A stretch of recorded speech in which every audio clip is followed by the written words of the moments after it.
Hello, denizens of the internet. So this is my contribution to our hub discussion on stereotyping and racism in our law enforcement and judicial systems. This is my microphone, by the way. Yes, I got a microphone. Now I sound good. Yay! I'm going to be talking in context of the Martin Zimmerman case because I feel it's very pertinent to this topic. So if you don't know what the Martin Zimmerman case is, I'm going to put a link in the description that'll take you to a place that'll describe everything you need to know about the Martin Zimmerman case. Maybe more, maybe less, I don't know.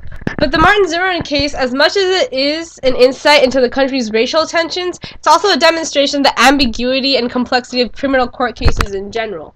The case is complex in and of itself, and race isn't the only complicated part of it. There's lots of contradiction by witnesses, the misleading media coverage, the evidence is unclear. Race in this case serves as another layer of complexity, because now we're talking about it becoming an emotionally charged subject for the whole nation. The emotional aspect of it was kind of made worse by the media because they kind of, from what I saw, this kind of started to take sides on the issue. But the biggest confusion, in my opinion, was that people believed that this case was going to be simple and clear-cut, which is dangerous to assume. To quote the Vlogbrothers, the truth resists simplicity. So I'm not going to offer my opinion on what happened that night yet because, one, I don't think my opinion has been developed enough to be able to broadcast it on the internet, and two, because I think my opinion about what happened is frankly irrelevant to the discussion. Whatever the truth is, I think that this is still an important case that should be taken up by the courts, if not for maybe the ambiguity and complexity of it, then for all the activism and societal awareness of racial profiling and stereotyping that has sprung up around the case.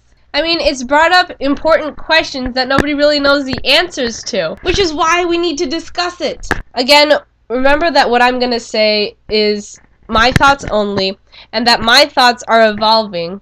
I'm 17, for God's sake. From what I've seen, our generation has grown up without experiencing the harsh racism of earlier decades, and from what I've seen, a lot of people don't believe that racism exists anymore. The truth of the matter is that racism has kind of grayed.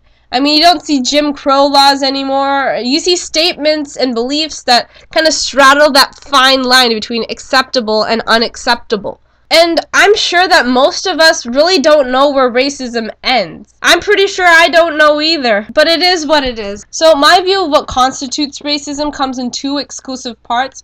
One, that it causes intentional harm, and two, that is dehumanizing and limiting to the person that you're being racist against. It could be either one of those two things, or it could be both at the same time. So I agree with Will to an extent. Stereotyping isn't necessarily racist until it has the capacity to physically or verbally cause intentional harm, or actually causes someone to dehumanize and limit whoever's being stereotyped. Now back to racial profiling. Just in case you don't know what it is, racial profiling is when a law enforcement official or someone like that uses someone's race or ethnicity to determine whether that person should be arrested or suspected of a crime or something like that. Because Martin was black and Zimmerman was white, and because of the nature of Zimmerman's 911 call, a central question in the Trayvon Martin case is whether racial profiling occurred or not, which is why this is such an important case.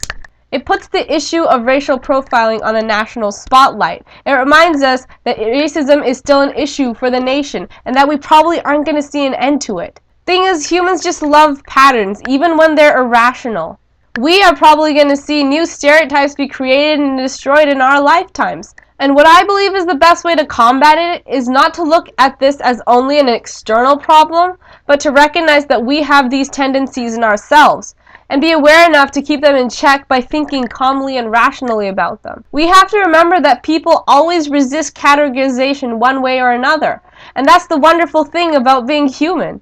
That's why they need to bring the Trayvon Martin case to the courts. It's not just the fact that no one really knows what happened on the night of the shooting, but it's also because the case has the potential to help our country become a better society where people will be judged not as pre-constructed notions, but as individuals in their own right. Until next time.